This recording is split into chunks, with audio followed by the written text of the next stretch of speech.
हमारे साथ साक्षी मौजूद है, इनसे बातचीत करेंगे और बातचीत करके सारी बातें आप तक पहुंचाने का काम करेंगे। क्या नाम हुआ? साक्षी कुमारी।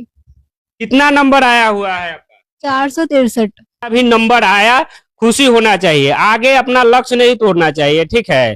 तो आप ये मत सोचिए कि मेरा नंबर कम आ गया, आगे क्या लक्ष्य है आपका?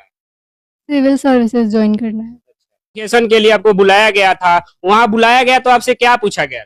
सिलेबस से ही क्वेश्चन था, सिलेबस रिलेटेड सारे क्वेश्चन थे। ओरल भी करवाते हैं, रिटन भी करवाते हैं वहाँ पे।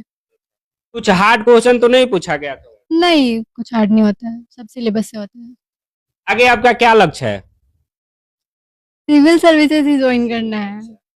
चलिए, कैसे तैयारी करती थी आप? यहाँ आप घर पे रहकर तैयारी करती थी या कोई बड़े बड़े शहर में जाकर कहीं तैयारी? नहीं, मैं गांव में ही रहती थी। McDonald higher secondary school Deoria में पढ़ती हूँ और माँ गायत्री ट्यूटोरियल नेवारी कोचिंग करती हूँ। अच्छा, आप है ये श्रेय किनको देना चाहिएगा? मेरे पूरे परिवार और पूरे गुरुजन में हमारे कोचिंग के डायरेक्टर हैं, वो अभिनंदन सर, हमारे टीचर्स हैं। अभिनंदन सर हैं, माँ गायत्री ट्यूटोरियल नेवाड़ी, इनके संस्था से पढ़कर ये बेटियां आज प्रखंड टॉपर आई हुई है। क्या कहिएगा सर, आपके संस्था से प्रखंड टॉपर ये बेटियां आई हुई है, साक्षी कुमारी? मैं तो उनको धन्यवाद दूंगा। और टॉपर वेरिफिकेशन के लिए बिहार बोर्ड में बुलाया गया था। ऐसे ही जिला में हो सकता है कि इसका चौथा रैंक हो, लेकिन बिहार विद्यालय परीक्षा समिति ने 3 रैंक तक ही अभी तक जारी किया है।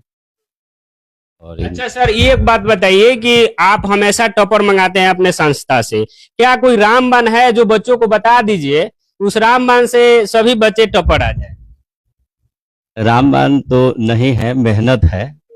और जो ग्रामीण क्षेत्र में बच्चे अगर पढ़ाई कर रहे हैं, अगर मोबाइल से हटके अगर किताब पे अगर ज़्यादा फोकस करें, निश्चित है कि उनको भी सफलता अवश्य मिलेगा।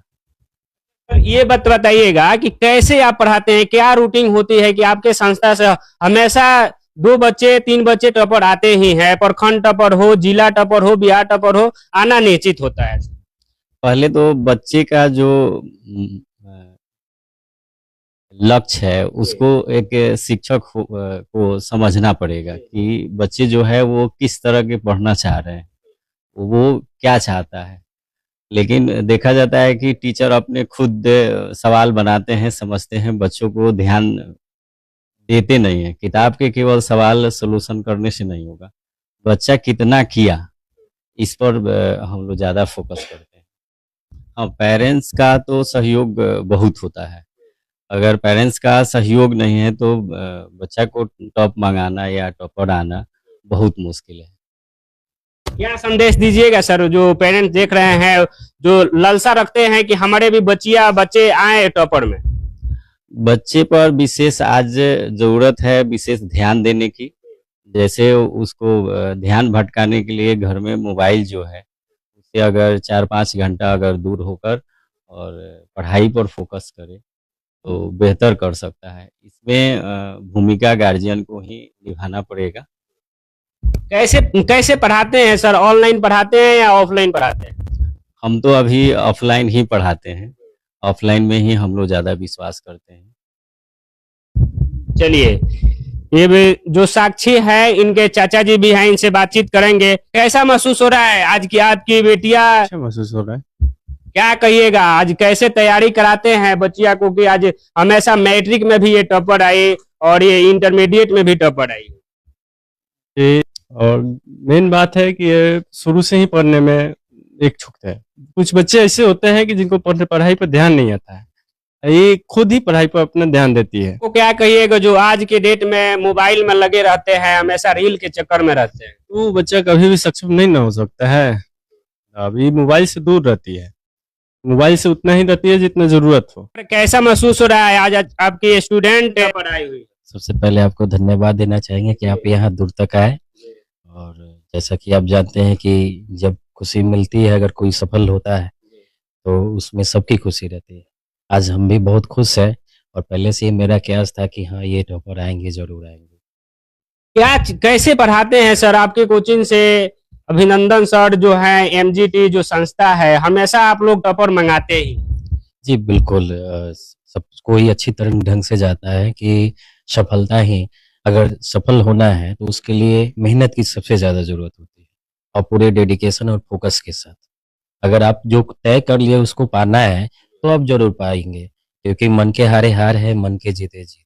अगर आप सही सोचते, पॉजिटिव सोचते हैं तो पॉजिटिव रिज़ल्ट ही आता है और ऐसा सोच कर ही हम लोग चलते हैं कि हम लोग हर एक साल टॉपर्स चुन ही लेते हैं, हर एक बेसिस से चुन लेते हैं और किसमें क्या खूबियाँ हैं उसको पहले ही परख लेते हैं। क्योंकि होनहार विद्वान की चिकने पात अब तो जानते ही हैं, तो ऐसा ही हम लोग चुनते हैं पहले, कोयले से खान से हीरा हम लोग हमेशा चुनते हैं। बहुत बहुत धन्यवाद। साक्षी से एक बार और मिलना चाहेंगे। साक्षी, क्या लगता है, जो बच्चे सोचते हैं कि हम 8 घंटा 9 घंटा पढ़ते हैं तभी हम टॉपर आएंगे, आपको लगता है कि हाँ वैसा ही कुछ संभव है? 8 घंटे 9 घंटे तो नहीं कह सकती हूँ कि सक्षम है कि नहीं, लेकिन कंटिन्यूटी के साथ पढ़ना है, जो है कायम रखिए, अपना जो है पहले उसको कायम रखिए, उसके बाद उसके आगे बढ़ने की कोशिश कीजिए। आपका पढ़ने का क्या रूटीन था? सेल्फ स्टडी पे ज़्यादा ध्यान देना चाहिए। अच्छा, ऑनलाइन भी कुछ पढ़ाई करती थी? नहीं, कंप्लीटली ऑफलाइन पढ़ा है मैंने, ऑनलाइन नहीं पढ़ती थी। नोट्स के बारे में क्या बताइएगा? नोट्स कैसे तैयार करती थी, कैसे उसको पढ़ते थे? नोट्स तो जो हमें स्कूल और कोचिंग में पढ़ाया जाता था, उसको उसी टाइम पे, जैसे आज जो पढ़ाई हो गया उसको उसी टाइम पे कंप्लीट कर लेना होता है। फिर कल जो पढ़ाई हुआ उसको छोड़ना नहीं है, मतलब रेगुलर उसको कंटिन्यू रखना है। चलिए, बहुत बहुत धन्यवाद। देखिए, ये साक्षी है जो रोशन कर रहे हैं अपने माता पिता, अपने गुरु के। बाकी इस खबर को लेकर और इस साक्षी के बारे में क्या सोचते हैं कमेंट बॉक्स में रखिएगा।